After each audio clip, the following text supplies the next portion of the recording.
Pourquoi nous allons prier sur la tombe de Tzadikim? Quelle est l'idée d'aller prier? Comment prier?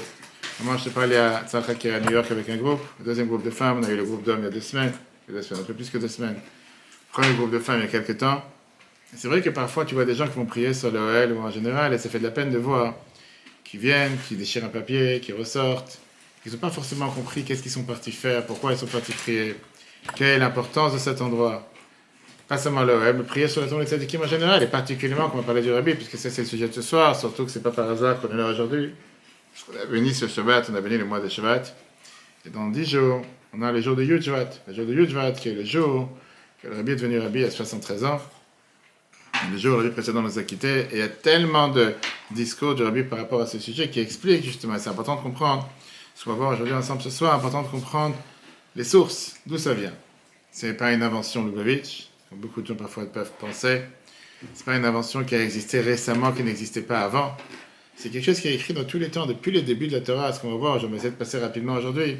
Ce qui commence depuis le début de la Torah, on va dire depuis le début des temps, jusqu'à nos jours. Ça a toujours existé le fait qu'on a ce qu'on appelle la tombe de Tzadikim sur laquelle on va prier. On va comprendre plus que ça. Quelle est l'idée d'aller prier sur une tombe de Tzadikim? En quoi c'est différent de prier dans une synagogue, dans un Beit Chabad, prier avec un minyan, prier au kotel? Quelle est l'importance et pourquoi, depuis toutes les générations, on a toujours des juifs qui sont partis prier sur la tombe de Tzadikim? Et après comprendre, qu'est-ce qu'on cherche quand tu vas prier sur une tombe de Tzadik? Est-ce que c'est vraiment considéré comme une tombe? Est-ce que c'est un cimetière? Ou est-ce que c'est un endroit qui est particulier, qui est un des plus particuliers qu'il y a sur la planète? Et que c'est important pour chacun d'entre nous de s'aller, comme on appelle, se recharger. Aujourd'hui, tu as les voitures électriques qui doivent se recharger avec des bornes. Pareil, on a le devoir chacun de se recharger en prenant des forces spirituelles, que sans ça, on ne peut pas le faire. Alors bien sûr qu'on peut le faire à distance, mais ce n'est pas la même chose quand tu es connecté en Wi-Fi, ou quand tu es connecté en Internet, ou quand tu es connecté en direct. Commençons depuis le départ. Depuis le départ, la première source qu'on a dans la Torah avec le fait d'aller prier sur la tombe de qui que ce soit, c'était qui, si tu te rappelles? On a vu ça il y a quelques semaines. Alan, c'est toi qui dois répondre des questions. Première phrase dans la Torah dans laquelle on te dit qu'il faut prier sur une tombe ou prier sur un tambour, on a vu ça il n'y a pas longtemps avec Rachel. Moi, je vais Rachel, on nous a parlé. On a vu ça dans Parashat Vayech il y a 2 semaines. On nous a parlé sur le fait que tu as eu Yosef qui devait bientôt partir de ce monde, mais avant ça, son père qui lui dit: je t'en supplie, ne me laisse pas ici en Égypte, emmène-moi en Israël. Et Yosef qui décide de rester en Égypte. On a vu la distinction qu'il y avait entre Yaakov et Yosef. Le fait que Yaakov ne pouvait pas rester un instant en Égypte, alors que Yosef, il est resté en Égypte et il est même enterré en Égypte. Il a seulement demandé au peuple juif que le jour où vous allez sortir d'Égypte, le jour où vous allez être libérés, c'est là que je vous demande, Pakat, et quand Dieu va vous libérer d'Égypte, de me ramener avec moi. Et c'est ce qui s'est passé quand le peuple juif est sorti d'Égypte avec Moshe. Et finalement, on est parti sur le Nil, il y avait Serach Batasha qui est venu, qui a fait remonter les cercueils de Yosef à la surface. Et comme ça, il a pu quitter l'Égypte, retourner en Israël, où il est aujourd'hui enterré à Shrem, si c'est l'endroit, bien sûr, où il est aujourd'hui enterré. Mais à ce moment-là, dans cette fameuse discussion qu'il y a eu entre Yaakov et Yosef, Yaakov, il dit à son fils Yosef: je savais que tu as dans ton cœur quelque chose contre moi. Je sais qu'il y a quelque chose qui n'est pas clair. Je sais qu'il y a quelque chose que tu m'en veux. Et juste avant de quitter ce monde, Yaakov, il essaie de dire à son fils: je voulais t'expliquer ce que j'ai fait. De quoi il parle? Du fait que, parmi les matriarches, Sarah, Rivka, Rachel et Léa, la seule qui n'est pas enterrée dans le kavod des patriarches, la seule qui n'est pas enterrée avec tous les autres, c'est Rachel, la mère de Yosef. Quand ça s'est passé, la Torah nous a parlé de ça en passage rapide, comme si elle était enterrée sur la route, elle n'est même pas dans un cimetière. Bethléem, c'est très bien, aujourd'hui se trouve la tombe de Rachel, à Bethléem, mais c'est même pas dans un cimetière, alors aujourd'hui c'est un enclave. Malheureusement, on doit se protéger de tous les terroristes qui nous entourent pour ne pas se faire attaquer quand on va prier sur la tombe de notre mère. Mais à l'époque, c'était comme ça, c'était sur la route. Yaakov, il s'est dit, avant de demander à son fils: ne me laisse pas ici, enterre-moi en Israël. Et bien sûr, l'enterrer où? L'enterrer sur le kavod des patriarches. Il dit: je t'en supplie, ne me laisse pas en Égypte, mets-moi là-bas. Mais je sais que je voulais t'expliquer quelque chose, que je pense qu'il y a quelque chose qui n'est pas clair, et que tu as dans ton cœur quelque chose contre moi. Du fait, comment ça se fait que ta mère, je ne l'ai même pas enterrée dans un cimetière, je ne l'ai même pas enterrée dans le kavod des patriarches. On va tout de suite voir quelle est la raison derrière. Voilà le texte. Quand tu vas dans Bereshit, chapitre 35, verset 19, c'est là où la Torah, elle vient, elle nous parle de la mort de Rachel. La Torah nous dit: Vatamad Rachel, Rachel est décédée, Vatikaver Baderech Ephrata et Bethléem. Elle est enterrée dans le chemin d'Ephrat sur Bethléem. Yaakov, il a mis une pierre tombale sur sa tombe. D'ailleurs, jusqu'à aujourd'hui. Je parle quand même de la femme bien-aimée, la bien-aimée de Yaakov, celle pour qui il a tout fait pour se marier avec elle, celle pour qui il a tout fait pour vivre avec elle, celle pour qui il a tout fait pour se marier, travailler pour elle, et au final, il n'est même pas enterré avec elle. Il dit, je l'ai enterré là-bas sur la route. Pourquoi il n'est pas enterré dans un cimetière? Pourquoi il est enterré sur la route? Plusieurs années après le décès de Rachel, Yaakov, il explique à son fils, et il lui dit, avec Béré Hacham, je l'ai enterré là-bas. Je ne l'ai même pas amené dans la ville pour l'enterrer convenablement. Je savais très bien que tu as dans ton cœur quelque chose contre moi. Yaakov, il explique, sache, je l'ai enterré là-bas parce que c'était sur la parole, c'est ce que Dieu m'a demandé de faire. Pourquoi? J'étais l'Ezra le Ben pour qu'elle puisse aider ses enfants. Quand on va arriver des générations plus tard, que Nebuzaradan va venir, il va exiler le peuple juif d'Israël. Et ils vont passer par cette route de Bethléem. Rachel va sortir de sa tombe, il va pleurer en demandant miséricorde, en demandant pitié à Dieu sur ses enfants. Et Jérémie termine, Dieu il a promis à Rachel en lui disant, Kol baraman ishma, j'ai entendu ta voix, mini kolech mi bechi, arrête de pleurer. Et Dieu lui répond, yesh sachar li la il y a une récompense à tes actions. Sache qu'au final, le fait que tu as décidé de faire un tel sacrifice, tu ne seras pas tout seul. Dieu il a dit au final, par tes prières, le peuple juif va revenir en Israël, ce sera avec le venue de Mashiach, etc. Donc on voit ici, point numéro 1, déjà la source dans la Torah. Dans la Torah, elle vient et te dit clairement que la première des personnes qui a été enterrée sur la route pour que le peuple juif puisse prier sur sa tombe, quand ils vont être exilés, c'est Rachel. Donc la Torah te dit clairement que ça a existé depuis le départ. Je te dis pourquoi Rachel? Rachel est celle qui s'est sacrifiée sans arrêt. C'est pas le coup, on peut revoir sur Torah.fr, justement les cours précédents qu'on a expliqué, la différence d'approche entre Rachel et Léa, Yaakov et Yosef, mais ce n'est pas le sujet de ce soir. Le deuxième cas que la Torah nous parle sur la visite sur la tombe des patriarches, c'est l'histoire que la Torah nous raconte sur quand on a envoyé les explorateurs dans la parashat Shlach. La Torah vient te dire dans le chapitre Bamidbar, chapitre 13, chapitre 14, le peuple juif devait rentrer en Israël, quand Moshe a envoyé les 12 explorateurs, un représentant de chaque tribu. Et qu'est-ce qui se passe? 10 parmi d'entre eux sont revenus, ils ont parlé du mal d'Israël. Et au final, par ça que 2 d'entre eux se sont démarqués, qui étaient Yoshua et Caleb, ils étaient fidèles à leur mission, et ils sont revenus en disant qu'on va pouvoir réussir, on va pouvoir monter en Israël, etc. Quand la Torah, elle te parle, comment ça se fait que 2 ont été démarqués, 2 ont été meilleurs que les autres? Qu'est-ce qui a sauvé les 2 autres? La Torah, elle te dit, Vayalu Negev, Vayalvo at Hebron. Ils sont montés par le Negev et il est arrivé jusqu'à Hebron. Pourquoi on n'a pas dit ils sont arrivés? Pourquoi il est, on parle en singulier? Viens la Torah, elle te dit, la Gemara vient te dire, la Gemara, c'est page 34b. La Gemara, mais de là, on apprend que Caleb, il s'est séparé du complot des explorateurs et il est parti prier sur la tombe des patriarches. Amarlen, il leur a dit, Avotai, mes parents, patriarches, Bakshu alay rachamim, priez sur moi, demandez miséricorde sur moi, que je sois sauvé du complot des explorateurs. Et tu vois encore une fois comme quoi la Torah, une deuxième source dans la Torah, que la Torah vient et t'explique le fait que Caleb n'a pas voulu faire partie du complot des patriarches, il est parti prier, faire partie du complot des explorateurs, il est parti prier sur la tombe des patriarches. Donc on vient de voir 2 sources. Dans la Torah, dans laquelle la Torah, elle vient, elle te dit qu'il faut que tu saches une chose. Depuis le début du temps, ça existait le fait d'aller prier sur la tombe des patriarches, sur la tombe de Rachel, parce que, comme ça, ils peuvent être sauvés. Alors, ça même, on peut commencer à élaborer et rentrer dans les détails. Quelle est la particularité d'un endroit où est enterré un tzaddik? Et pourquoi aller voir un tzaddik qui est enterré tout court? Quelle est la particularité de cet endroit? Pourquoi dans cet endroit, il faut aller prier plus que dans d'autres endroits? Il y a un fameux discours du rabbi Admor Haim-Tsaï, qui est le 2e rabbi de Chabad, le fils de Admor HaZaken. Et lui, il explique ça dans ce qu'on appelle le livre Contraste à Eshtatrut. Le livre qui vient nous expliquer comment prier sur la tombe de tzaddikim. Et il t'explique quelles sont les particularités d'un endroit où un tzaddik est enterré. Alors tu vas me dire qu'aujourd'hui, beaucoup de gens s'appellent des tzaddikim. On parle de vrais tzaddikim, comme tu peux avoir aujourd'hui au Maroc, en Tunisie, en Israël, dans beaucoup d'endroits, dans les 4 coins du monde. Je viens t'expliquer d'abord la première des choses qu'il faut savoir, ce que la Gemara elle te dit. La Gemara elle vient t'expliquer que aller dans un cimetière, par définition, ça brise une personne. Qu'est-ce que ça brise une personne? Ça réveille une personne à vouloir faire tchouva, à vouloir se réveiller. Tu vas dans un cimetière, tu vois très bien que la vie n'a pas... Tu n'es pas là pour faire la belle vie tous les jours. Tu n'es pas le mariage tous les jours, c'est pas la fête tous les jours, c'est numéro 1. Ça te rappelle comme quoi la vie matérielle, c'est une vie limitée. La vie spirituelle, c'est une vie qui est éternelle, la vie de l'intime éternelle. Viens, la Gemara, elle te dit que si quelqu'un il veut contrôler son mauvais penchant, qu'il aille visiter un cimetière. En général, on dit que Shlomo Amelech, il avait l'habitude de dire il vaut mieux aller dans un endroit où il y a des endeuillés qu'un endroit où tu fais le mariage. C'était un choix ce soir, aller à un mariage ou aller consoler des endeuillés. Va consoler des endeuillés. Ah, ça veut pas dire que tu n'as pas le droit de faire la fête. Tu as le droit de faire la fête. Sauf qu'en allant consoler des endeuillés, tu prends conscience que la vie, elle n'est pas là pour faire la fête tous les jours. Ça veut pas dire qu'on n'a pas le droit de faire la fête, on va tout de suite voir. Tu vas regarder ce que la Gemara te dit. Rabbi Eliezer vient et te dit, tu dois faire tchouva un jour avant de partir de ce monde. Les élèves de Rabbi Eliezer, ils lui ont demandé, mais d'où tu sais quand tu pars de ce monde? Tu es au courant quand tu pars de ce monde?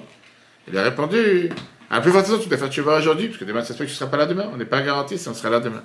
Et donc, comme ça, tu fais tchouva tous les jours. C'est que Rabbi Eliezer, il disait à ses élèves en leur disant, fais tchouva avant de partir. Mais comment on sait quand est-ce qu'on va partir? Il dit, fais tchouva tous les jours. C'est une des raisons pourquoi dans le Shulchan Aruch, dans le Code de loi juif, dans la Gemara, on conseille toujours aux gens dans les jours de jeûne, les 10 jours de tchouva, la veille de Rosh Hashanah, d'aller prier dans les cimetières, d'aller prier sur la tombe des tzadikim, pour leur demander d'interpeller Dieu pour tout ce qu'on a besoin. Pourquoi ces jours-là? Parce que c'est des jours dans lesquels on est plus rattaché, plus rapproché spirituellement. On veut se rapprocher de Dieu, on veut essayer de faire des choses qu'en temps normal, peut-être on ne va pas forcément les faire, mais parce que c'est un jour propice, on va le faire. Ça, c'est point numéro 1. Point numéro 2, à part le fait qu'un cimetière tout court réveille une personne à vouloir faire tchouva, se rapprocher de Dieu, la tombe d'un tzaddik, c'est un endroit particulier. D'où on le sait. Enfin, pour l'instant, on voit que des sources qui sont en rapport avec Chabad. Les sources, la Gemara, Torah, le Ran, Rabbeinu Nissim de Gironde, qui était d'Espagne, le Ran, qui est décédé en 1380. Donc ça remonte à presque 800 ans, 700 ans. Il écrit la phrase suivante. Quand le temple existait, Beth Amikdash, le temple existait, c'était l'endroit le plus important sur terre où résidait la Chokhma, où résidait la prophétie, où résidait la sagesse, jusqu'à ce qu'à travers le temps, il y avait l'abondance pour tout le peuple juif. Pareil, les Nevi'im, les prophètes, les Chassidim, les gens pieux, ils étaient prêts à recevoir toute cette sagesse, toute cette prophétie. Et par eux, ils influençaient à toute leur génération. Mais ce n'est pas seulement quand ils étaient vivants. Je traduis les mots. Pas seulement de leur vivant, tous ces tzadikim étaient des personnes aptes à pouvoir transmettre toute cette invasion de spiritualité, de divinité à toute leur génération. Même une fois qu'ils nous ont quittés, même une fois qu'ils sont morts. Parce que leurs os, en deux mots, ce qui se restait d'eux, qui étaient de leur vivant, aptes à recevoir cette abondance divine, est resté chez eux une fois qu'ils sont partis. Le Ran te dit, il y a 800 ans. C'est pour ça que nos sages nous ont dit, c'est important de prier sur la tombe des tzadikim, ou les palais sham, de prier tout court là-bas. Parce que quand tu pries dans un endroit pareil, la prière elle est exaucée, la prière elle est acceptée. Elle est beaucoup plus apte. Ce qui veut dire que le corps d'un tzaddik, même une fois qu'il est décédé, même une fois qu'il nous a quittés de ce monde, l'endroit où il est enterré, c'est un endroit propice, c'est un endroit qui ressemble exactement comme le temple au temps du temps. Pourquoi? Parce qu'il y a une certaine doucha qu'il avait dans son corps de son vivant. Que cette sainteté, elle n'est pas partie une fois qu'il a quitté ce monde, elle est toujours présente avec lui. Viens le Ran et te dit, et il continue à t'expliquer ce que le Zohar, on va tout de suite voir le Zohar poursuit, même si le Zohar c'est il y a beaucoup plus tôt, le Zohar c'est il y a 1800 ans. Le Zohar est écrit qu'un tzaddik qui nous a quittés, il est présent dans ce monde beaucoup plus que de son vivant. Qu'est-ce que ça veut dire qu'il est présent plus que de son vivant? Matériellement parlant, c'est tout court. Quand le rabbi était, par exemple, on parle du rabbi maintenant, quand le rabbi était vivant matériellement, tu ne pouvais pas entrer chez le rabbi H24, 7 jours sur 7. Il y avait certaines demandes pour pouvoir être en audience privée dans les années où il y avait le rabbi reçu en audience privée. C'était des fois des semaines, voire des mois d'attente. Et c'était une fois par an, tu ne pouvais pas rentrer tous les 2 jours. Quand de l'heure du dimanche, tu avais la queue de 7 000, 8 000 personnes qui attendaient. Des fois des heures et des heures pour passer quelques secondes. Tu ne peux pas commencer à t'étaler pendant un quart d'heure alors qu'il y a tout le monde qui attend, etc., etc. Il y avait certains temps et certains endroits. Avant que le rabbi donne de l'heure du dimanche à 86, c'était même les gens, ils se battaient pour savoir quand est-ce qu'on va voir le rabbi. Le rabbi ne priait pas forcément avec tout le monde 3 fois par jour. Et donc, il fallait se calculer quand est-ce que le rabbi arrive de la maison, quand il arrive au bureau, quand il ressort, quand il va prier le soir, mais il arrive. Bref, c'était pas quelque chose que tu étais abordable, où tu pouvais te rapprocher du rabbi ou demander une bénédiction, même pour des urgences, H24, 7 jours sur 7. Malheureusement, depuis 1994, que le rabbi nous a quittés matériellement, et que le rabbi se trouve au OL, tu peux rentrer au OL aujourd'hui, 7 jours sur 7, 24 heures sur 24. Il n'y a plus de limite. Mais le Zohar, il te dit ça dans d'autres termes, il te dit la phrase suivante. Tzadik, malgré qu'il est parti de ce monde. Il n'a pas disparu, il ne s'est pas séparé de ce monde. Au contraire, il se trouve dans tous les mondes plus que de son vivant. Le Zohar, il y a 1800 ans. C'est pas pour rien que tu vois des juifs qui vont aujourd'hui prier à Méron, pèleriner, il y a 500 000 juifs, on dit qu'ils vont tous les ans, malheureusement, le massacre qui s'est passé là il y a 2-3 ans, il y a 2 ans je crois, avec 45 morts, ou quand tu as aujourd'hui des gens qui vont prier sur la tombe de Rachel, le 11 Reshvan, dans les 4 coins du monde, ou que chez Baba Saleh à Netivot, le jour de Saïloula, je crois que c'est bientôt le 4 Shvat, cette semaine, et dans les 4 coins du monde. Et encore une fois, il t'explique le Zohar, que la Neshama, quand elle était, puisque c'est une âme divine, une âme spirituelle, elle n'est pas limitée dans les limites matérielles d'un corps matériel. Alors oui, quand le tzaddik, sa Neshama, elle était habillée dans un corps matériel, par définition, elle était limitée à ce qui est ce corps matériel. Mais l'endroit aujourd'hui où enterrer ce tzaddik, qui est aujourd'hui totalement déconnecté du matériel, bien sûr c'est un endroit matériel où il est enterré, mais je veux dire, la Neshama, elle est toujours présente. Tu peux aborder ce tzaddik, H24, 7 jours sur 7, c'est plus limité, donc elle est beaucoup plus présente, mais c'est pas juste point de vue présente physique dans son corps, à l'endroit où elle est enterrée. Je veux dire que la force de ce tzaddik, elle se mesure plus, elle se limite plus à quelque chose de matériel. Bien, le Zohar continue, donc ça c'était le Zohar, page 71b. Le Zohar continue la page 141b. Et il te dit, quand il y a un besoin qui s'éveille chez ceux qui se trouvent dans ce monde, parce qu'ils ont des demandes particulières, et il vient dans l'endroit où enterrer ce tzaddik, se réveille cette âme, et elle va maintenant aborder ce niveau, parce qu'on sait que chaque neshama, comme le suit comme Etrabad, 77, tous les jours de Kippour, les 5 niveaux de l'Anshama. Se réveille la Neshama, le niveau de Ruach, qui est un niveau élevé de l'Anshama, le 3e niveau de l'Anshama. Ça va réveiller les patriarches. Et Dieu, il a pitié sur le monde. Je veux dire encore une fois, ça c'est un point important à comprendre. C'est pas que tu vas demander à tout celui qui va sur le Hel et qui prend le Manel Hachan. On a l'habitude de dire à chaque fois, les prières compris qu'on a pris sur le Hel du Rabbi. C'est pas que tu transformes Dieu au Rabbi. Et comme les gens te disent, mais c'est de l'idolâtrie. C'est celui qui a un peu de sens dans sa tête et qui lit ce qu'on lit comme prière. Tu demandes au Rabbi d'interpeller Dieu pour ce que tu as besoin. En 2 mots, d'avoir ce qu'on appelle un bon demandeur. Tu as un bon messager. Tu as un envoyé de Dieu qui est présent pour toi et qui prie à la place que toi. Tu peux te dire quoi? Tu as des gens qui te disent, j'ai pas besoin de Rabbi sur terre. Je peux parler de moi direct à Dieu. J'ai son portable, j'ai son email, j'ai son WhatsApp, j'ai son Facebook. J'envoie un WhatsApp, il me répond. Peut-être. Pas tout le monde a ce WhatsApp. Mais en règle générale, quand tu pries, peut-être ta prière ne va pas dépasser le plafond. Parce que nous sommes des gens matériels, terrestres, limités. Pas forcément que notre prière, même s'il n'y a pas une prière qui est en vain, mais le fait que la prière peut aboutir à recevoir ce que tu as besoin, pas forcément qu'à pouvoir descendre. Quand tu passes par un proche de Dieu, prenons un exemple avec le président, quand tu vois le président qui se promène dans la rue, et qu'il demande si tu as besoin d'un travail, tu peux traverser la route ou quoi que ce soit, et toi tu viens, tu as un CV dans la main, tu dis, tiens, monsieur le président, j'ai un CV, je vous donne, il cherche un travail, peut-être qu'il ne va pas le prendre dans la main, mais il va donner à son secrétaire, tu auras 1000 fois plus de chances qu'il va s'en occuper que si tu envoies une lettre par les voies conventionnelles à l'Élysée, que le temps qu'il la reçoit, qu'il la regarde, si jamais il a ouvert, si jamais il a regardé, tu auras un secrétaire qui sait que chaque lettre qui arrive au président, on t'envoie une lettre au président, il a bien reçu ta lettre, merci, au revoir, ça l'a touché à cœur, merci. Je crois qu'il attend regarder toutes les lettres qu'il reçoit, il n'a pas regardé. Quand tu lui donnes à main propre, ou par son secrétaire, ou par son je sais pas, son chef de bureau, ça passe beaucoup plus rapide. C'est exactement l'idée que le Zohar est en train de te dire. Le Rabbi Rachab, l'Admor Emtsai, qui est le fils de l'Admor Azaken, écrit. Quand tu rentrais de son vivant chez un tzaddik, tu étais totalement effacé face à entrer dans son endroit, dans son bureau, par la honte et le fait que tu étais totalement effacé du fait que tu es devant un tzaddik. Tu es comme une pièce, tu ne peux pas parler. On a vu, quand j'ai eu la chance moi-même d'être avec le Rabbi des centaines de fois, que beaucoup de gens te disent que les gens qui ont rencontré le Rabbi, parfois ils préparaient des choses qu'ils vont dire et qu'ils vont donner. Et une fois qu'ils avaient fait devant le Rabbi, ils ne pouvaient plus lui dire un mot. Ils étaient tellement comme ça, congelés, ils ne pouvaient plus dire. Il dit pareil, quand tu vas prier sur la tombe d'un tzaddik, ton âme elle est totalement effacée. Et par la émouna que tu as, que tu crois dans la Kedusha du tzaddik, qui est déjà monté au ciel de niveau après niveau sans limite, le fait qu'il y a la neshama qui est toujours connectée avec l'endroit où le corps il est enterré sur terre, automatiquement tu te lies avec cette neshama qui est encore sur terre et tu as un neshama qui va le prier. Alors ça c'est encore une fois une introduction, si on peut dire à la base, qui est d'essayer de comprendre tout d'abord pourquoi on prie sur la tombe de tzaddikim. On a vu 2 sources dans la Torah, Rachel et Caleb. Et le deuxième point qu'on a vu, c'était quel rapport, pourquoi on dit qu'un tzaddik, une fois qu'il nous a quittés, il est plus présent que de son vivant. Mais maintenant, on va rentrer dans les détails. Maintenant qu'on a vu le fait de prier sur la tombe d'un tzaddik, essayons d'abord de comprendre c'est quoi le but de prière tout court. Est-ce que prière veut dire prière parce que j'ai besoin?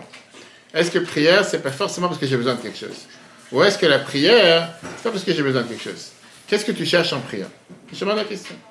Qu'est-ce que tu cherches en priant? Pourquoi tu vas prier? Pourquoi tu vas te prier ce matin? Pour me rapprocher de Dieu. Pour te rapprocher de Dieu. Pourquoi juste te rapprocher de Dieu? Pourquoi te rapprocher de Dieu? Pourquoi tu es obligé de prier pour te rapprocher de Dieu? Bah oui, parce que pour moi, la seule façon, entre guillemets, de lui parler et de l'honorer, c'est de prier. Il y a quelqu'un qui prie pas, il l'honore pas. Pas qu'il l'honore pas, il a donné des règles 3 fois par jour de prier, de Il a l'honorer. donné.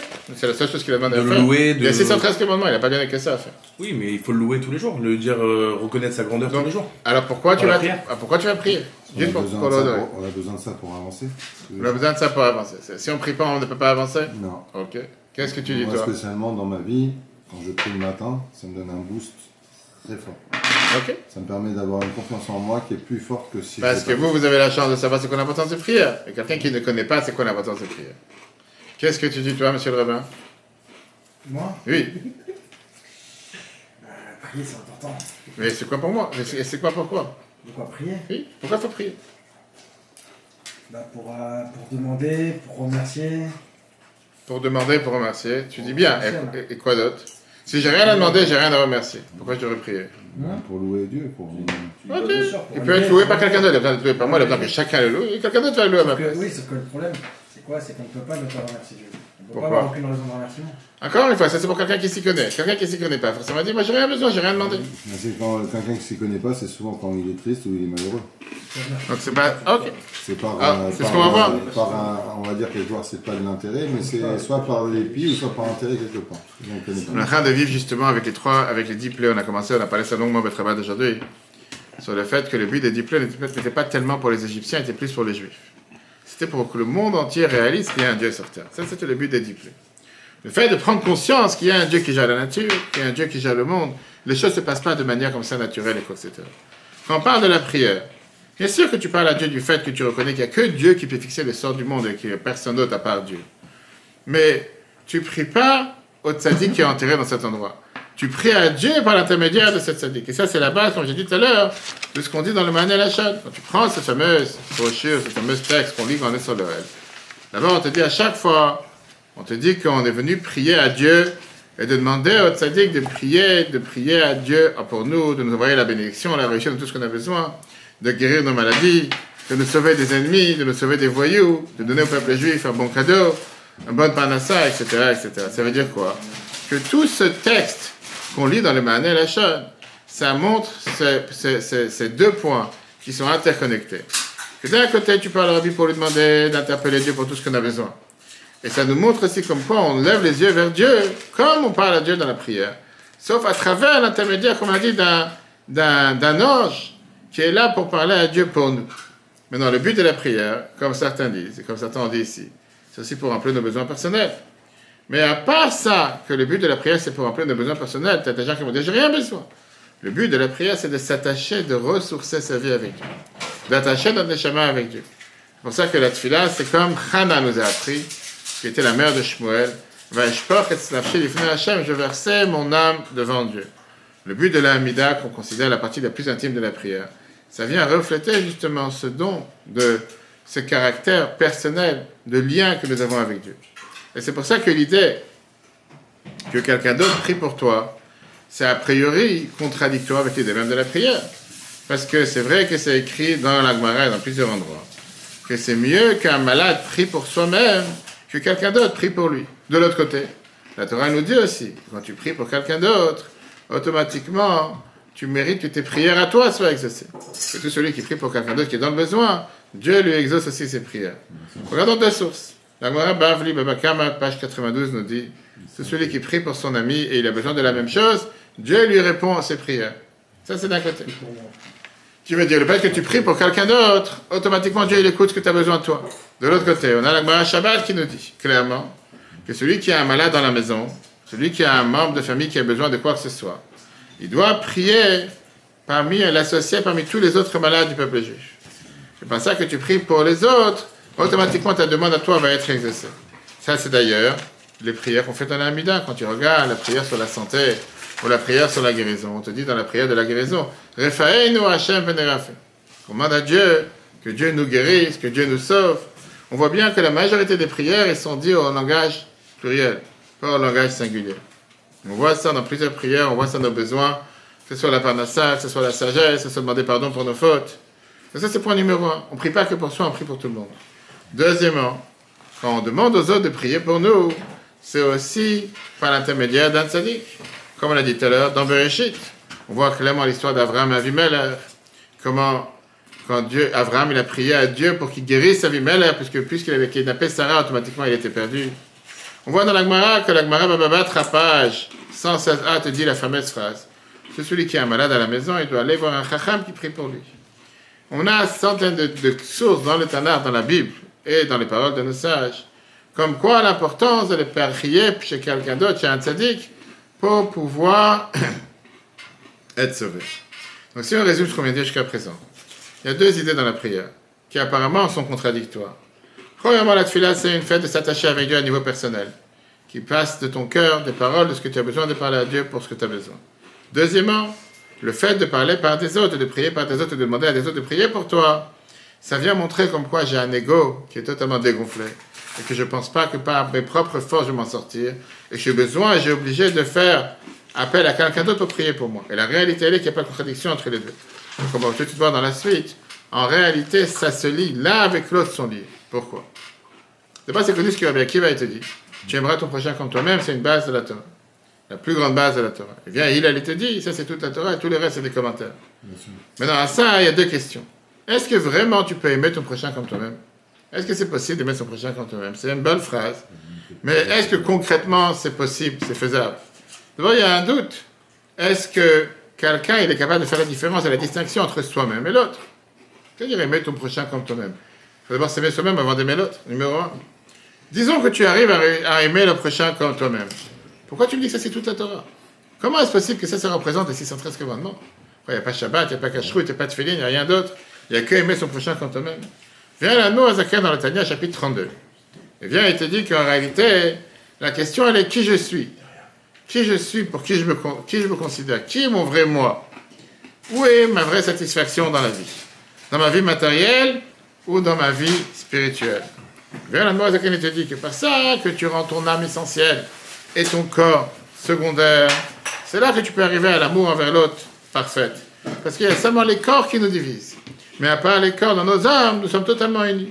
Le fait de transformer l'âme essentielle et le corps secondaire, ça, c'est ce qui rend toute la Torah. Parce que toute la Torah, c'est le but de penser à qu'est-ce que je peux faire pour l'autre, pas qu'est-ce que je peux faire pour moi.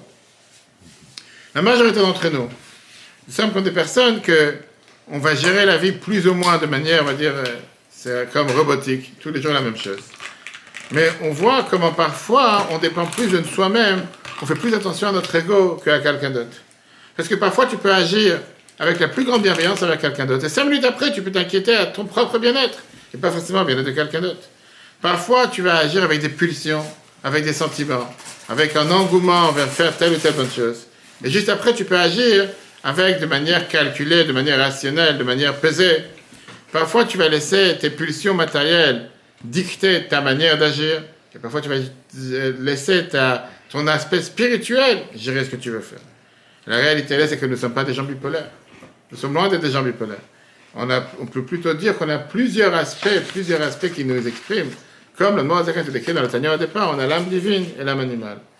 Quel est le but alors de la prière? Le but c'est de vouloir se rattacher avec la plus profonde niveau de la neshama qu'il y a à l'intérieur de nous. Avec notre volonté de vouloir s'attacher à Dieu. Trouver à l'intérieur de nous l'endroit où nous sommes vraiment qu'un et pas différent. Un avec n'importe qui du peuple juif. Regarde ce que le Shulchan Aruch te dit, le Kitzur Shulchan Aruch, chapitre 12. C'est pour ça qu'on a l'habitude de dire avant la tefila, qu'on aimerait son prochain quand on dit à chaque fois, on met la tefila, Aredi, Mekabel, Allah, etc. Que je prends sur moi d'aimer son prochain comme soi-même, et d'aimer chaque juif comme soi-même. Parce que si jamais on est divisé, alors même dans les mondes d'en haut, il y a cette division. Mais le fait qu'on soit unis dans nos corps en bas, entraîne l'union de nos âmes dans le monde d'en haut. Par ça, nos prières sont unies, et par ça, nos prières sont acceptées devant Dieu. Vient le Rabbi Moshe Sofer, qui est décédé en 1839, qui est les responsables du Khatam Sofer. Et il te dit, il faut savoir que tout le peuple juif, nous sommes un corps et une âme. Quand un, il se fait de la peine pour l'autre, l'autre, il le ressent aussi. Quand deux se font de la peine, en réalité, c'est pas deux personnes différentes. C'est pas une personne qui se fait de la peine pour l'autre, mais c'est la même personne qui se fait de la peine pour sa propre souffrance. Maintenant, on comprend pourquoi on a le besoin d'inclure l'autre aussi dans nos prières.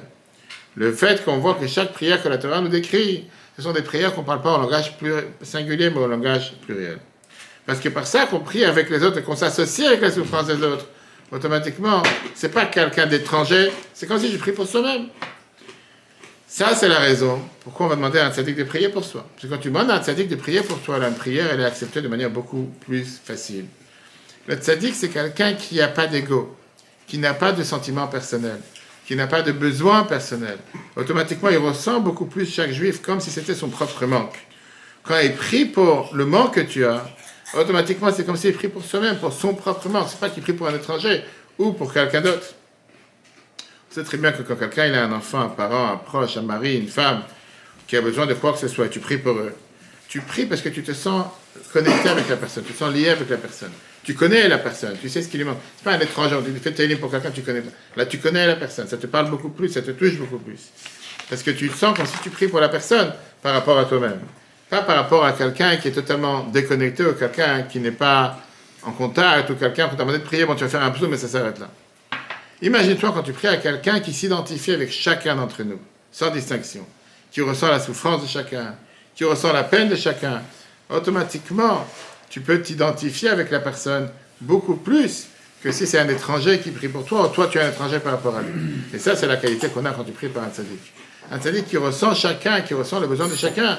Automatiquement, c'est pas que c'est quelqu'un d'étranger qui prie pour toi, c'est pas que c'est quelque chose qui est totalement déconnecté, mais en réalité, c'est une personne qui prie pour toi comme si c'est la personne la plus attachée, la plus liée et la plus élevée. Quand on parle du rabbi, tu fais venir des tzaddikim, mais si tu fais besoin de réfléchir en trop, tu peux le faire parler à la place de moi. Quand tu parles maintenant d'une personne qui est une personne comme le rabbi. Alors bien sûr, on parle du rabbi parce que tu parles du Yoel, mais si tu ne parles pas du Yoel et tu parles de n'importe quel autre tzaddik qui existe sur Terre, quand tu parles d'une personne comme le rabbi, une personne comme le rabbi, c'est exactement ce qu'on vient de décrire. Qui veut dire, n'importe quelle personne qui décrit le lien qu'il avait avec le rabbi, le rapprochement qu'il avait avec le rabbi, peut te dire, on était maintenant cette semaine avec la mission Solidarité Israël avec nos soldats, j'ai fait parler, on a mis un film d'un des plus grands comment on appelle ça, pilote israélien qui a rencontré le rabbi pendant 2h30. Il s'appelait Ron Pecker, en 1975. C'est un des plus grands pilotes israéliens qui a géré plusieurs écoles de pilotes en Israël pour la Medler, et qui racontait que même s'il était laïque, il n'était pas religieux, mais le sentiment qu'il avait, que tout le monde répète, quand tu parlais avec le rabbi, tu étais en face du rabbi, tu ne sentais pas qu'il y avait autre chose à part toi. Il n'y avait que toi et le rabbi. Alors qu'il avait le nid les choses sur la tête. Et des gens qui sont passés le voir avant et après. C'est pas bon, vas-y, passons au prochain, en train de te regarder passer à quelqu'un d'autre. Mais le fait de parler avec lui, c'était considéré comme si il n'y avait que le rabbi, il n'y avait personne d'autre. Il n'y avait que la personne qui était en face et personne d'autre. Et ça, c'est quelque chose qu'on remarque, pas seulement avec ce pilote, qu'on remarque avec n'importe quelle personne qui est devant le rabbi peut ressentir la même chose. Quand on a parlé tout à l'heure, le fait que quand quelqu'un il va prier chez le rabbi automatiquement, il sent que le rabbi est attaché avec cette personne. C'est exactement la même chose qui se passe quand tu vas prier sur la tombe d'un tzaddik. Comme on l'a dit tout à l'heure, c'est quoi l'idée de prier sur la tombe d'un tzaddik? Qu'est-ce que tu gagnes avec? Mis à part le fait que tu as quelqu'un ici qui prie pour toi, qui s'identifie avec ton problème comme si c'est son problème. Mais comme on l'a dit tout à l'heure, on voit aujourd'hui, il faut juste voir, je n'ai pas besoin d'entendre quelqu'un qui te raconte. À chaque fois qu'on amène quelqu'un sur l'Ohel, que ce soit Shabbat, que ce soit la nuit, que ce soit 3h du matin, 4h du matin, n'importe quelle heure de la journée ou de la nuit, tu vois des juifs comme des non-juifs qui viennent et qui prient. Plein de fois, à chaque fois que j'amène les groupes, en ce moment que je te parle, ma femme elle est avec un groupe de 10 femmes, dont la moitié des nouvelles femmes, des femmes qui sont parties pour la première fois. Et à chaque fois je leur dis, vous savez quoi, n'écoutez pas ce que j'ai à dire. Interviewez les gens qui sont venus ici. Va voir les gens qui viennent de rentrer. Va parler aux gens qui viennent de rentrer maintenant à 3h du matin. Demande, qu'est-ce que tu es venu faire? Tu as des problèmes de sommeil, tu dors pas, tu es tombé sur la tête, tu dors pas la nuit. Qu'est-ce que tu es venu faire à 5h du matin à parler ici de passer à une pierre? Et de voir des fois des gens, des non-juifs qui viennent pendant Shabbat. Ou même des gens qui débarquent en voiture. Plusieurs fois, à chaque fois, je suis chez Shabbat sur l'Ohel. Juste parler avec des gens à 6h du matin. En général, je dis à chaque fois au groupe qu'on a l'habitude de faire tout le télim à 6h du matin, Shabbat, tranquille, c'est calme, le soleil vient, le jour vient de se lever. Tu vois des gens qui arrivent. À peine 10 minutes après, ils commencent à pleurer, verser des larmes pendant une demi-heure, 1 heure. La dernière fois, je raconte une histoire qui m'a dit du dernier groupe qu'on a eu il y a 2 semaines. Je pense que c'était un Mexicain ou je sais pas quoi. Ok, il est venu pieds nus. J'explique, je sais pas, personne lui a dit qu'il faut enlever les chaussures en rentrant, peu importe. On était, je sais pas, une trentaine à l'intérieur du Ohel. Tu vois, c'est quelqu'un non-juif, un Mexicain ou je sais pas, bref, portoricain, etc. Il arrive soit devant le Ohel. Nous, on est en train de faire télim, normal, tu sais. Il commence à pleurer, mais t'as jamais vu quelqu'un qui pleure pas. T'as peur, t'as la peine pour lui. Qu'est-ce qui se passe? Bref, Dieu il a fait en sorte qu'il est resté un certain temps, et qu'une fois qu'il est resté sur ce temps-là, nous on était déjà sortis. Donc j'ai dit aux gens du groupe, faites-vous une faveur, interpellez-les, ne laissez pas partir. C'est dommage, quelqu'un qui... C'est vrai que du vivant du rabbi dans les dollars du dimanche, on avait l'habitude, on était peut-être bête à l'époque, on n'interpellait pas chaque personne qui passait. Chaque 2 secondes, il y avait un miracle. Chaque personne qui sortait de résidence privée. Combien de gens, c'est leur monde entier qui vient de changer. Des enfants, le business, le travail. Là, j'ai dit, tu sais quoi, parle avec ces gens, demande-leur. Bref, on l'a attrapé. Et il lui demande. Moi, non, il parlait pas, 2-3 personnes ne parlaient pas l'anglais, je sais pas quoi. Moi, j'étais avec eux. On était juste dans les chemins qui est en train de monter sur la pelouse. On lui demande, qu'est-ce que tu es venu faire ici? Est-ce que ça vous dérange de nous dire qu'est-ce qui se passe? Vous avez vu, vous êtes très touché. Pleurer, c'est pas quelque chose de normal, c'est pas quelqu'un qui tombait sur la tête. C'est quelqu'un, je sais pas, il a une cinquantaine d'années. J'ai dit, est-ce que vous pouvez nous dire qu'est-ce qui se passe? On peut savoir, il fait c'est privé. Je ne peux pas vous dire c'est quoi le problème. Je suis ok. Mais est-ce que c'est la première fois que vous venez? Vous êtes déjà venu. Il fait, je suis venu il y a 10 ans. J'ai eu un problème grave. Et on m'a dit que ici c'est un endroit pour prier. Qui lui a dit, je suis pas dans le taxi, peu importe, lequel il est. Je suis pas juif, pas du tout, un portoricain, mexicain. Il était pieds nus, sans rien. Et il dit, j'ai prié, le problème est résolu. J'ai demandé, dis-moi, c'est possible de savoir? Il fait, je préfère pas savoir, c'est privé. Pas savoir une histoire de femme, je n'ai aucune idée. Je fais alors, pourquoi vous êtes là aujourd'hui? Je fais depuis, à chaque fois que je suis à New York, quoi qu'il arrive, je sais que ça c'est l'endroit où je dois venir prier, et ça c'est l'endroit où mes prières sont exaucées. Maintenant tu multiplies ça par des centaines de milliers de personnes qui prient sur la tombe du Rabbi chaque mois, chaque année. Et encore une fois, je dis, oublie maintenant des gens qui sont religieux, pratiquants. Ça aussi c'est important. De tout bord. Je dis, les gens ils pensent que c'est Lubavitch. Tu vois des gens de tout groupe racidique, religieux, traditionnels, non religieux, à peine commencent à venir religieux, non juifs de tout bord. Il y a la fameuse histoire que je raconte à chaque fois avec l'ancien ambassade d'Amérique en Israël, David Friedman, qui était l'ambassade pour l'administration Trump, qui racontait qu'il n'a jamais vu le rabbi de son vivant. Pendant 22 ans, depuis qu'il a connu Chabad, ça fait 22 ans que je connais Chabad, le rabbi nous a quittés il y a 28 ans presque. Depuis que je connais Chabad, il n'y a pas une décision dans ma vie que j'ai prise, que ce soit le mariage de mes enfants. C'est un des plus grands avocats à New York. Il était à l'ambassade d'Amérique en Israël. Je ne sais pas une décision de ma vie que j'ai prise avant de venir. Tu as des gens aujourd'hui qui arrêtent avec des avions, à la Guardia, à JFK, peu importe des aéroports qui sont à côté à 10 minutes, un quart d'heure, qui ont le prochain vol dans 2-3 heures. Et la seule chose qu'ils pensent, c'est pas de venir aller faire du shopping à Manhattan ou quoi que ce soit. Ils viennent pour pouvoir aller prier sur l'OL, et ils repartent de l'aéroport, de l'OL directement sur l'aéroport, le prochain vol. J'ai moi-même aujourd'hui, moi je te parle, j'ai des personnes non juives qui sont dans le groupe, que en aucun cas ils vont rater un voyage pour aller prier. On dit encore une fois, il y a quelque chose qui se passe, il y a quelque chose qui est, c'est pas quelque chose qui est, bref, c'est, parce que c'est Rabbi Lubavitch, on dit c'est encore un point touristique, les gens ils vont, je sais pas, ils vont à l'Empire State Building, ils vont aller à l'époque, c'était les tours jumelles, j'étais à la tour jumelle, la grande tour qui les remplaçait. On va savoir, on va aller à Times Square, on va aller à Broadway, on passe aussi, on fait encore un X sur la liste de shopping, on fait ce qu'il fallait faire à New York, on est parti au CEL. Malheureusement, il y a des gens que, parce qu'ils n'ont pas compris c'est quoi l'important, mais quand tu vois ici, qu'on te dit que c'est un lien interne de la personne avec le rabbi, le fait que c'est un lien, bien sûr c'est un lien qui doit se travailler, c'est pour ça qu'aller sans préparation, c'est pas la même chose que quelqu'un qui va préparer. Ça c'était le point numéro 1. Maintenant on va comprendre chez ce que la Moazaka nous dit, ça ici dans le Tanya chapitre 2. Qu'est-ce que ça veut dire quand la Torah te dit Uldav Kabo qu'on doit s'attacher avec un tzaddik, qu'on doit s'attacher avec Dieu? C'est celui qui s'attache avec un tzaddik est considéré comme s'il s'attachait avec Dieu réellement. Pourquoi? Parce qu'au final, tu ne peux pas t'attacher avec Dieu. Que tu veuilles ou pas, avec la meilleure bonne volonté, tu ne sais pas de quoi tu parles. Dieu, c'est ni matériel, ni spirituel. C'est infini. Et la Torah, elle te dit, qu'est-ce que ça veut dire Uldav Kabo? Qu'est-ce que ça veut dire quand la Torah te dit tu as le devoir de t'attacher avec Dieu? Tu t'attaches par un Talmid Chacham. On a vu ça il n'y a pas longtemps, on va le voir dans 2-3 semaines. Quand on te dit dans la Shira, on te dit la fameuse phrase, qu'avant la Shira, on a parlé des 10 commandements. On voit que le peuple juif, quand Moshe dit à Dieu que tu m'envoies pour aller libérer le peuple juif, ils ne vont pas me croire. Mais comment la frontière entre s'attacher à un tout de suite, j'arrive, et une seconde. Tu dis tous les matins dans la Shira, la fameuse phrase, Yosha, etc., avant de chanter à Zachir, Vayaminu Bachem, c'est quoi la suite? Tu la Shira tous les matins, tu sautes par la c'est quoi la phrase? Vayaminu Bachem, ou Moshe Avdo? Qu'ils ont eu confiance en Dieu et en Moshe, son serviteur. Moshe qui se plaint à Dieu en disant, quand il va libérer le peuple juif, maintenant dans la paracha avec la sortie d'Égypte, ils ne vont pas me croire. Et au final, Dieu fait en sorte qu'ils vont croire en Moshe. On avance quelques semaines. Tu vas voir qu'on va voir par rapport aux 10 plaies, que les 2 premières plaies, effectivement, le peuple juif, ils ont demandé à Dieu qu'ils veulent entendre les plaies directes de Dieu. Ils ne sont pas intéressés à les entendre d'un intermédiaire. Ça n'a pas duré. Pas les 10 plaies, les 10 commandements. Et une fois que les 2 premiers commandements, ils ont entendu, Le peuple juif a disparu, ils sont tous morts. Pas Chanishmatan, la Torah te dit. Leur âme s'est envolée, ils n'ont pas pu soutenir, ils n'ont pas pu tenir la puissance. Ils ont dû faire appel à Moshe et entendre par l'intermédiaire de Moshe. Moshe lui-même, dans la Torah, te dit quel est le rôle de Moshe. Quel est le rôle du leader de la génération, le dirigeant du peuple juif? Ce rôle, c'est d'être Anochi Omed ben Hashem ou ben Echem. Je me tiens entre Dieu et vous. Qu'est-ce que ça veut dire, je me tiens entre Dieu et vous?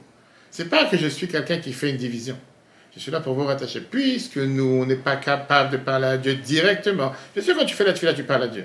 Mais comme je t'ai dit tout à l'heure, le fait que ta prière peut arriver peut-être jusqu'au plafond et encore.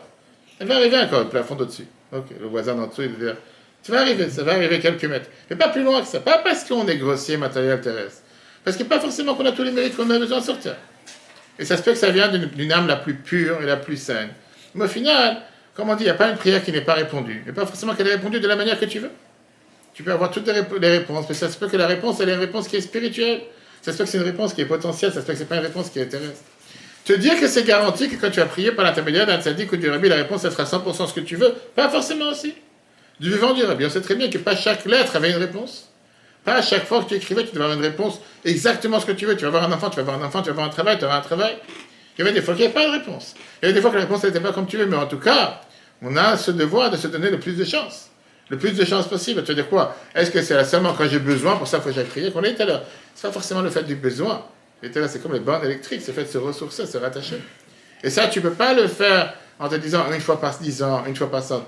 Tu as besoin de te ressourcer, de te rattacher.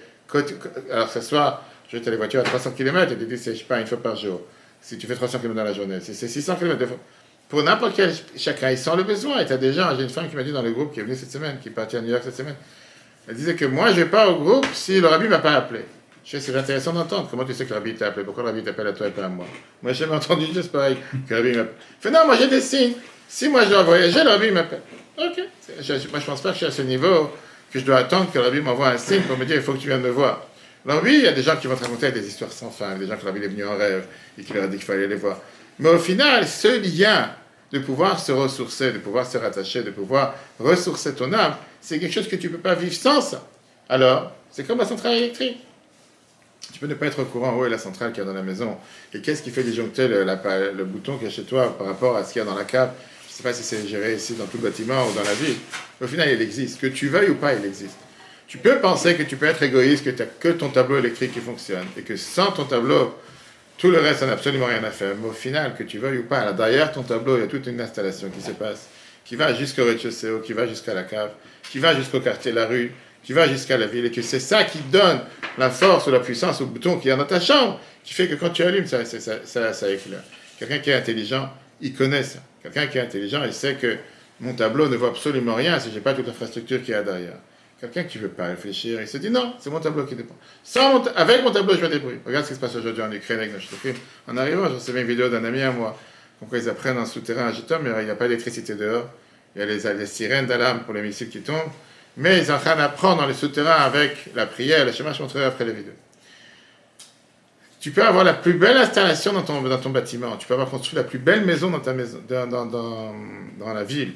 Tu as mis des années pour la construire, comme il s'est passé avec plusieurs personnes. S'il n'y a pas l'infrastructure dans la ville qui te donne l'électricité à ton bâtiment, le bâtiment n'éclaire pas. C'est exactement la même chose qui se passe. C'est pour ça que le Moïse a dit dans le chapitre 2 que nous, on a le devoir d'être attachés au tzaddik. Mais on a deux manières d'être attachés. Tu peux être attaché par la face ou par l'arrière. Par la face, ça veut dire volontairement, en connaissant, en sachant, en apprenant, en étudiant, en apprenant ses études, en se rattachant à lui, par ça qu'on apprend et qu'on met en application ces demandes. Ou tu peux le faire de manière, je veux dire, inconsciente, sans le savoir. Tu es toujours attaché, puisqu'au final, Dieu, la Torah te dit que Dieu, il a placé, c'est le mot écrit dans le Tanya, le premier chapitre, Dieu, il a placé un nombre minimal de tzadikim sur terre. Il n'y a pas 36 000 tzadikim, à part toi. Il y en a encore quelques-uns, mais il n'y en a pas trop. Dieu n'a pas mis des centaines de milliers de tzadikim sur la planète, chaque génération.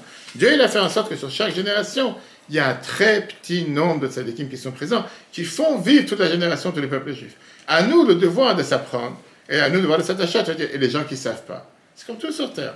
Aujourd'hui, c'est beaucoup plus facile qu'avant, parce que j'étais à Internet, tous les sites, comme Metoraf.fr, tous les autres, où tu peux apprendre et savoir s'instruire, comme tout sur terre.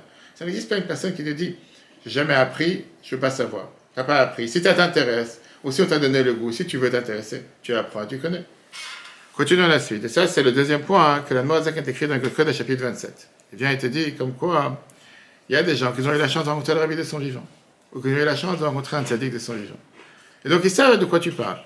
De son vivant, je sais qui était le Rabbi, c'est comme ça qu'aujourd'hui, je sens le besoin de pouvoir m'attacher, de pouvoir apprendre, etc.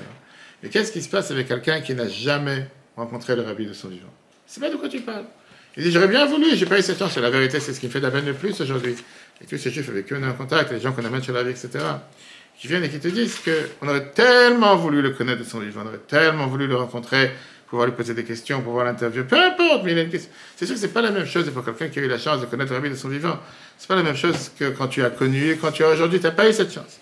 Et vient l'Admo Azaken et te dit que même quelqu'un qui n'a pas eu la chance de connaître le Rabbi de son vivant, néanmoins, ce lien n'est pas du tout affecté du fait que le tzaddik n'est plus vivant sur terre. Même une fois que le neshama du tzaddik s'est séparé de son corps, puisque la vie d'un tzaddik, c'était la vie qui était essentiellement spirituelle. Tu ne venais pas voir le Rabbi comme rabbin, ou comme beaucoup d'autres ont l'habitude de dire, les beaux yeux, les yeux bleus. C'est pas pour ça que tu ne vois le Rabbi. Même Yitzhak Rabin n'est pas venu voir le Rabbi pour ses yeux bleus. Il est venu voir pour parler de la sécurité d'Israël, que ce soit tous les autres dirigeants d'Israël. Ils ne sont pas venus le voir à cause de ses yeux bleus, ils sont venus le voir par rapport à qui était le Rabbi en fonction des saints des Shama. Ce lien peut continuer et il reste présent même une fois qu'il nous a quittés. Le Rabbi lui-même écrit ça dans Yom Yom, le premier livre que le Rabbi a écrit il y a exactement 80 ans cette année, en 1943, le 24 Sivan. Quand tu me demandes comment tu peux être attaché à moi alors qu'on ne se connaît pas, qu'on ne s'est jamais vu, je dis que le vrai attachement, c'est par l'étude de la Torah, pas par les bouteilles que certains vivent. Le Rabbi te dit comme ça que tu apprends mes discours chassidiques, que tu lis les différentes études et tu t'attaches avec tous les disciples, par ça que tu apprends avec eux, et fabriques avec eux tout ce que tu veux, et tu fais mes demandes, comme on a vu par exemple aujourd'hui, quand on avait l'habitude de dire tous les livres de Tehillim, le livre de Psaume, Shabbat, Mevachim, comme ça on s'attache. Alors ça c'est un point, mais c'est pas que ça. Parce qu'au final, quand on a écrit dans les mêmes encore une fois, que n'importe quelle bénédiction que quelqu'un lui demande, si tu fais pleuvoir sur de la pierre, il n'y a rien qui pousse. Si tu fais pleuvoir sur de la pelouse, que tu as semé, tu as mis des graines, tu as mis de l'engrais, là ça va pousser. Et c'est la raison pour laquelle, même de son vivant, la Bible avait l'habitude que chaque personne qui demandait une bracha de Dieu avait le devoir de faire ce qu'on appelle la récipient avant, se préparer avant. Pareil, exactement la même chose aujourd'hui. C'est très bien qu'on a le devoir de faire ce récipient et de pouvoir se préparer en se disant qu'est-ce que je vais prendre sur moi pour changer? Parce que si tu attends que Dieu il agit pour toi, que ce soit pour avoir un enfant, pour avoir un accouchement en bonne santé, pour avoir un appartement, pour avoir la part de quoi que ce soit, ça t'engage à toi aussi changer. Qu'est-ce que je prends sur moi pour changer? En quoi je vais évoluer par rapport à ailleurs? Si tu restes le même, c'est comme si tu fais tomber une bénédiction sur de la pierre. Tu fais tomber de la pluie sur la pierre, ça ne va pas pousser.